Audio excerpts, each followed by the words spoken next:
When I wanted to come on the air ambulance, I naively thought it would be just about being a paramedic on a helicopter, but it's a far more complex role. Because it's like anything, you know, you learn to drive and you drive your car and then the novelty wears off a little bit. You do your first blue light driving an ambulance and then you get used to it.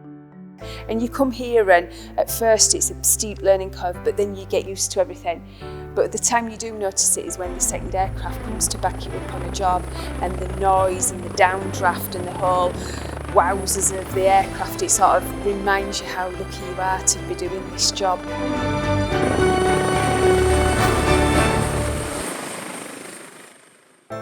So my name's Lisa Dempster and I'm one of the aircrew paramedics with Yorkshire Air Ambulance. My name's James Stubley, I'm a HEMS clinical supervisor, so I work as a paramedic here. My name's Pete Valance, I'm aircrew paramedic at Yorkshire Air Ambulance. My name's Becky, I'm one of the doctors that works here on the air ambulance. So my name's James Allen, I'm a HEMS paramedic and I work at Yorkshire Air Ambulance. So my name's Captain Lee Holmes, I'm a pilot with the Yorkshire Air Ambulance. Captain's an interesting one, isn't it? When I say captain, I think it's more a reminder for me of what my roles and responsibilities are rather than clear the way, I'm a captain, don't you know. Where I am in charge is in the aircraft. Once we get to the scene, my role is very much a bag carrier. Lee jokes with us that he sort of is turned into a bag carrier, but it really is helpful for us because we carry a lot of equipment. And then obviously when we get down to the patient, if it's a case of extricating them, sometimes just having that extra pair of hands while you're walking over uneven terrain to get them back to the aircraft is invaluable really. It's very much a team effort. Us getting to scene quickly is the big thing.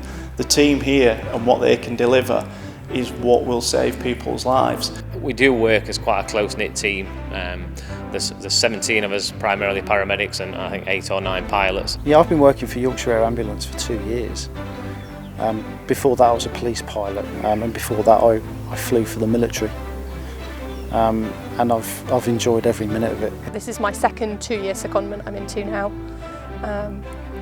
But we only employ consultants, so you have to be a consultant before you can apply. So I've been working for Yorkshire Air Ambulance for 5 years now. I've worked for the ambulance service for 17 years.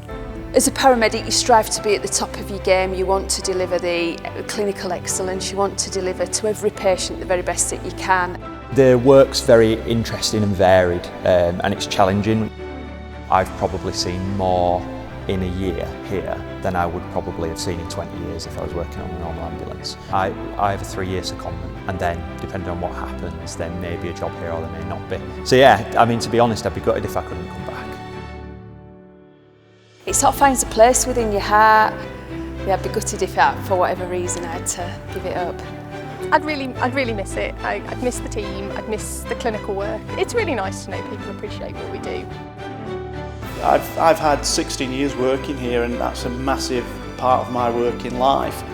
The way the charity have set up the bases, the way the operations have developed over the years and the clinical care we can give. When we go out there you do feel like you're making a real difference to these patients. Our focus is to help the people of Yorkshire. We're incredibly lucky really to work here. It's the peak of my career so far.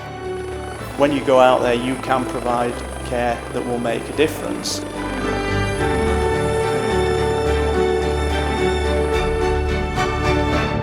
Long may it continue. Yeah.